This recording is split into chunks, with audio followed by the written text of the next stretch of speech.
Welcome to Picking Bones. My name is Eric Jones, and today we're going to be talking about a very important topic in current events that not enough people are focused on. But there are truly horrific things going on in China, and it is as bad as, if not worse, than Nazi Germany. That's not an exaggeration. Let's get right into it. But first, the morning rundown from NBC. 39 found dead in a truck container. Explosive impeachment testimony.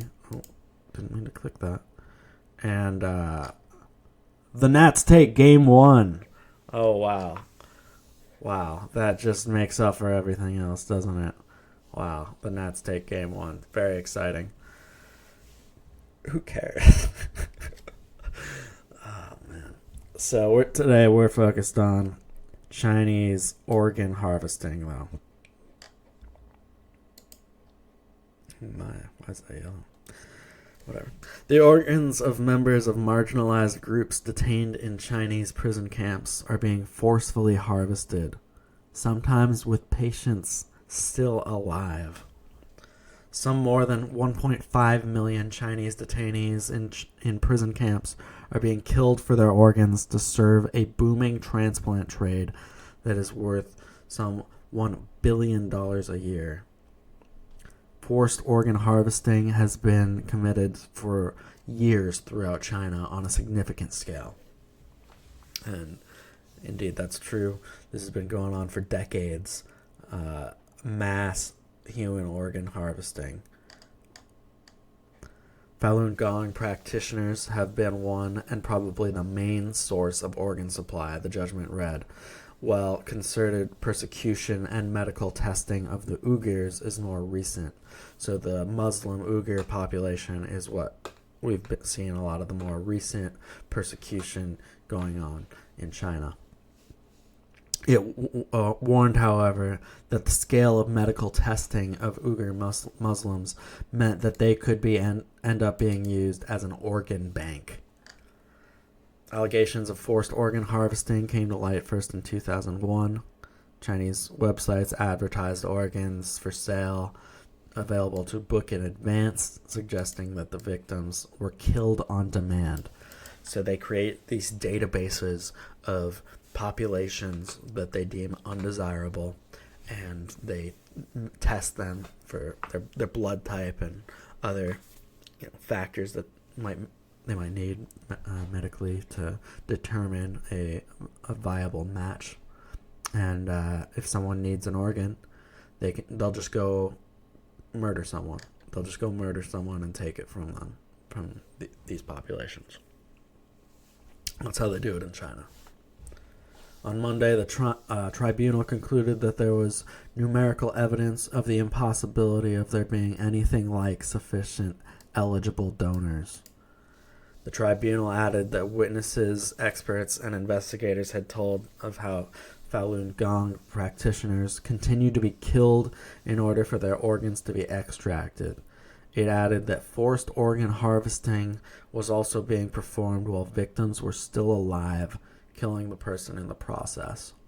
So to get the most fresh possible organs, they would kill someone while they were still alive and cut it out of them. It's still happening. Here's a number of articles all talking about the same thing. These are all from this year, earlier this year. On June 17th, the China Tribunal announced its finding that China's communist regime had for 2 decades practiced systematic forced organ removal, mainly of Falun Gong practitioners and Muslims. All these articles, they're just saying the same thing. I just wanted to show some more evidence. We have this lawyer calling for the United Nations to investigate all of this. Beijing has repeatedly denied accusations by human rights researchers and scholars that it forcibly takes organs of prisoners of conscience, and said it stopped using organs from executed prisoners in 2015. It's obviously untrue. Here's another article from the Business Insider talking about the same thing. Now, this video came out earlier this year in September, and it's quite horrific if you haven't seen it, but we're going to see live video feed of the Muslim Uyghur population in China being sent, gathered up on trains in mass and sent into prison camps.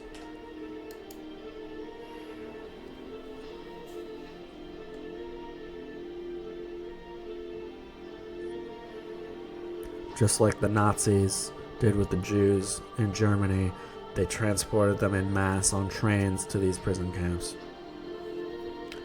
You see this massive amount of Muslims blindfolded with officers surrounding them.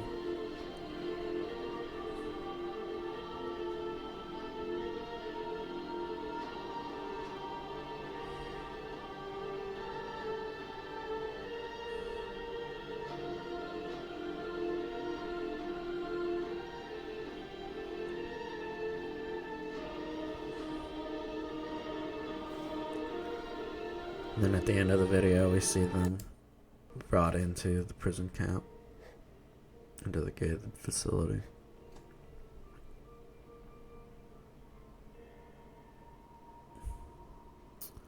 This is happening now. Here's an article from a couple of years ago saying that China used to harvest organs from prisoners. Now, the word prisoner, we do have to highlight. These people are called prisoners. These are, the Jews were called prisoners in the concentration camps. Like, just because you're a prisoner doesn't mean that you're a criminal. It just means that you have been in prison. So under that pressure, the practice is finally ending.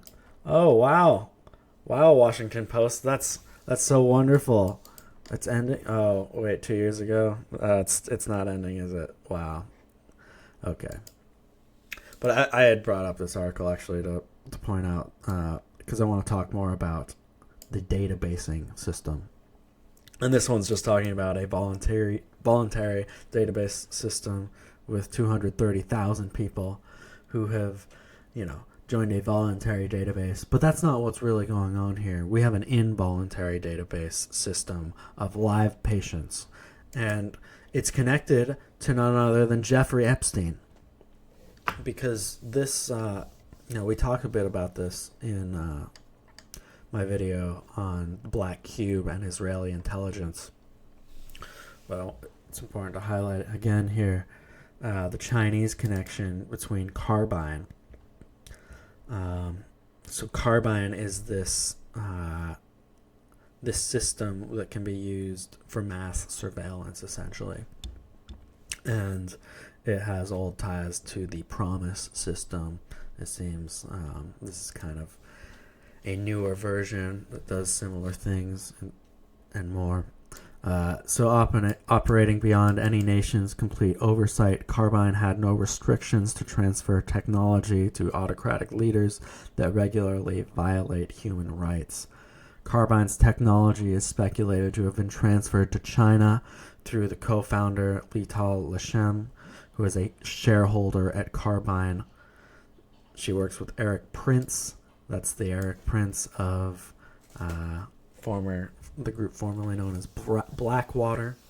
Prince, the founder of Frontier Services Group, previously known as Blackwater, helped the United Arab Emirates train a South American mercenary army to fight for the Saudi UAE coalition war in Yemen. So it seems like Eric Prince, though, was involved in the transference of this Carbine technology to the Saudis as well as to China. Not long after, the FSG was involved in China's crackdown on Muslim communities, helping to build facilities to detain 1 million people and putting 13 million under surveillance. In particular, FSG was slated to help build the notorious retraining camps to hold ethnic Uyghurs and Muslims.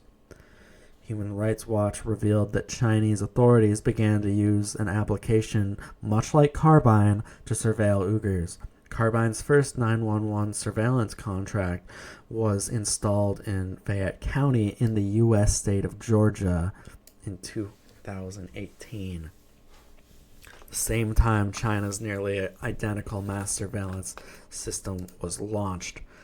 And this is how they use it. The Chinese surveillance app monitors every aspect of a user's life, including personal conversations, power usage, activating the camera and microphone, and even tracking a user's movement. According to Human Rights Watch, which reverse engineered the app, suspicion could fall on someone for saying something religious or by exiting their house from the back door. Just seen as suspicious. This Carbine technology. So yeah, Epstein funded this along with Ehud Barak, former prime minister of Israel, and both of these guys have extensive intelligence ties, particularly with Israeli intelligence. So Barak set up this limited partnership where he was the sole shareholder, but then Epstein became a primary financer and became a partner in the project for developing Carbine. So what is Carbine? Carbine is like the new 911 service that's going in. They changed their website since I was last on it, actually. So I can't show you exactly what I was going to show you, but it says here, Carbine was their first surveillance contract. Was in the state of Georgia just last year. So this is like a proposed system to take over for the current 911 system, and it already has been implemented in some states and in some countries, similar systems. And this, it can activate your phone camera and microphone and do all this stuff, and like in the idea that like that somehow is going to be helpful to the people when you're making a 911 call. But it basically, they have constant access to everything is what it is. And so Carbine, the old website, it said like, we're proud to partner with Google, actually. So Google's in on this too, of course. This mass surveillance tech that was funded essentially by Israeli intelligence, and Jeffrey Epstein. Crap's insane. And it's been used to database and track populations like the Uyghur and Muslim populations in China. So we have a couple more articles talking about this, saying that the British government was ignoring this for a long time. Yeah, people have known about this. People continue to do business big with China. I mean, it's sick. It's like doing deals with the Nazis. I mean, what they're doing is so evil. To make deals with these people is sick. To ignore what they're doing is incredibly sick. And I want to talk about this doctor's testimony. This surgeon, Enver Tauti. I don't know how to say his name. I apologize. But from his testimony, he said I've listened to like the full version of it. I'll just kind of summarize it. He was working as a young doctor, as a young surgeon, and basically his superiors showed up and were like, "Hey, we've got a job for you." To him and some other surgeons, and they're like, "Awesome, yeah, we're big lovers of the party here. We'll do whatever you say." And the Chinese government really does run everything, and so, it is a totalitarian regime. And so they're like, "Yeah, we love the party. We'll do anything for it." And so they go along, and they're brought out to a remote location where this happened. An armed officer directed us to a far-right corner where I could see a civilian-clothed man lying on the ground with a single bullet wound to his right chest. Toti said in a video further posted below by the Journal. My chief surgeons then ordered and guided me to extract the liver and 2 kidneys, he said before clarifying that the shot man was still alive. He didn't know if the man was a political prisoner or a criminal. He tried to resist my scalpel cut, but he was too weak to avoid my action.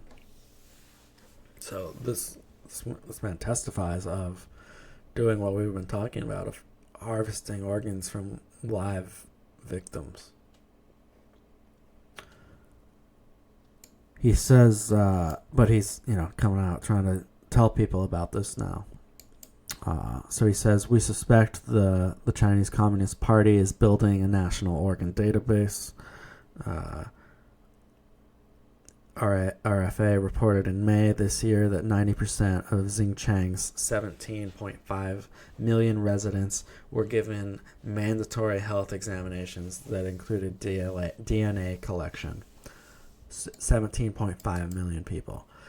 This huge entire province in China. Like, there are massive populations and provinces that are being databased for potential organ harvesting.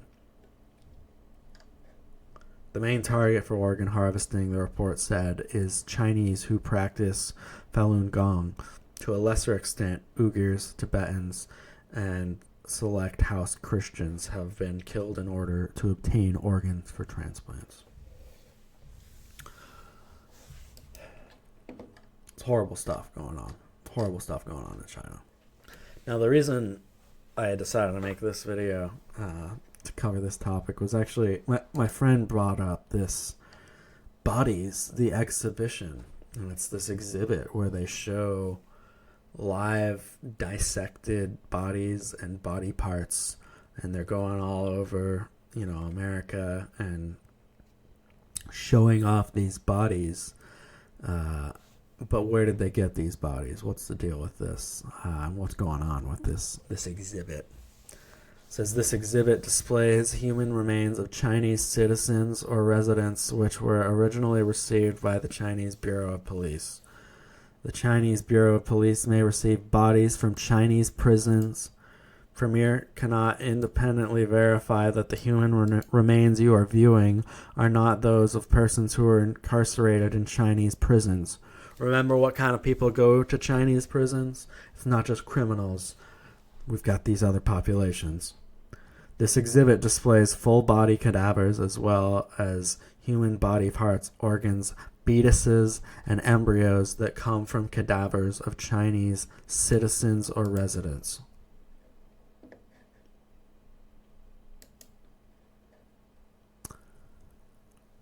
Where do the bodies come from? We already know they come from China. It says from people who died of natural causes. After bodies were unclaimed at death pursuant to Chinese law, they were ultimately delivered to a medical school for education and research, where known information about the identities, medical histories, and cause of death is kept strictly confidential. Yeah, I bet it's kept confidential because you don't want people to know. It's not about like keeping the confidentiality of these victims. It's about hiding the fact that where people get so many bodies and organs from, why they can get them so easily from China. It says, why use specimens from China? It's obvious why. Because they're willing to kill people for nothing. But it says, to obtain specimens from for our exhibitions, we work with Chinese medical facilities because top dissectors and anatomy specialists live and work in China. It requires a great deal of knowledge, skill, and patience to prepare a specimen. You're telling me that you don't have other, top dissectors and anatomy specialists anywhere but China? That's the reason that you get specimens from China? Because there's so much more they have so much more expertise on anatomy. This is absurd. I think they use bodies from there because it's real easy to get bodies from there. That's my guess. And this exhibition, though, it's supposed to be like, an educational exhibit where you can come look at hacked up bodies. Yeah, that's what you need. That's what you need. It's science. It's helping the kids learn. The teaching of basic human anatomy and physiology are hallmarks of any child's education. We recommend that children attend the exhibition with a teacher or a parent as an adult guide. Yeah, we definitely want your kids to come look at these hacked up bodies. Just, make it a learning experience for them. We got Dr. Oz from Oprah who recommends it. He says the exhibition brings the magic of creation into clear focus. Oh, thanks, Dr. Oz. And Randy Wergarden, president of the United Federation of Teachers, says that as an educator, he's excited and pleased to see this exhibit. Wow. What's the point of showing children dissected live bodies? How is that helping you understand anything better? Now, it makes sense to have doctors do dissections on medical cadavers so that they can actually learn how to work on surgeries, work with these parts that they're going to have to actually be dealing with their hands. I mean, that makes sense, but just hacking up bodies and showing them to kids, that doesn't make sense. This is sick. And I'm not going to show you a bunch of pictures from that. If you don't want to see, I'm going to show you one thing. If you don't want to see it, just, close your eyes for a second. I won't keep it on the screen long. But this is one thing from the exhibit. You see a human skin video, and that's the skin that they've taken off someone. Disgusting. Why would you take children to see this? All right, it's off the screen now. China, clearly a horrible place. Clearly being run by horrible, horrible people. And,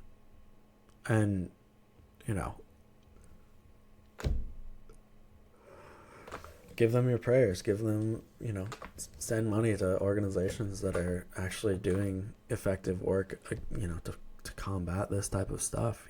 We have an obligation to stand against this evil. But it's not just China. China doesn't have a monopoly on evil or on human trafficking or human organ harvesting or anything. Take this John of God example that came out earlier this year. This cult leader that was using teenagers as sex slaves and taking their babies from them. They were farming babies. It's truly sick stuff. But there are people that stand against this. And Chris Cornell, Chester Bennington, these famous musicians, they were actually very adamant about fighting against human trafficking and some of these horrible things that were going on. The abuse of children. And Chris Cornell of Soundgarden and Temple of the Dog. He was the financer of this Silent Children documentary, an expose on child sex trafficking. And Chester Bennington of Linkin Park was going to appear in the film, and Linkin Park was going to do music for this film. And they both died within 2 months of each other. Suicide by hanging. They were both ruled. But when you stand up against human trafficking, when you really want to fight against it, you're going to make horrible enemies and you're going to uncover horrible things. And I don't believe that these men killed themselves. There are plenty of people who have pointed this out and, are fighting to show what really happened to these guys. But they were fighting against this type of evil. And Chris Cornell actually created, with his wife Vicky, the Chris and Vicky Cornell Foundation, which is purely to protect vulnerable children those at risk of human trafficking. So they were really dedicated to this fight, and that's why I think they were killed. And if you look at the lyrics from Chris Cornell,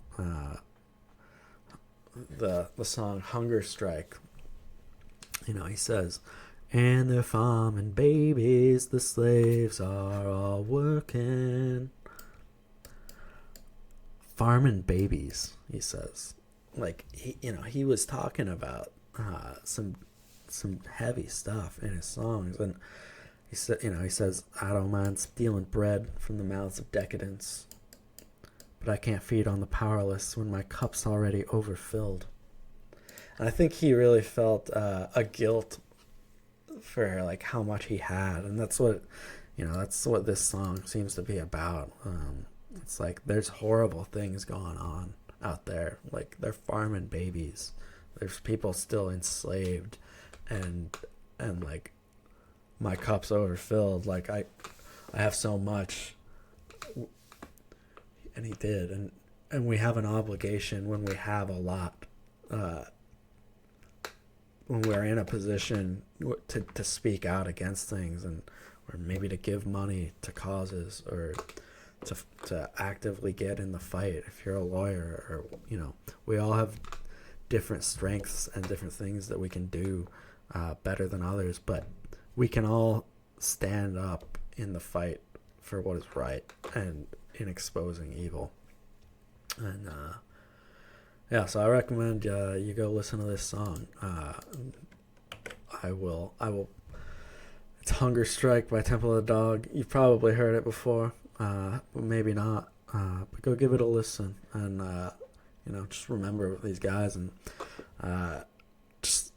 we all have a responsibility to stand up to evil in this world. There are horrible things happening in China and all over the place, and we cannot turn a blind eye to it. So thank you so much for watching. I'll post a link to this music video down below, and I hope that you have a great day. See you next time.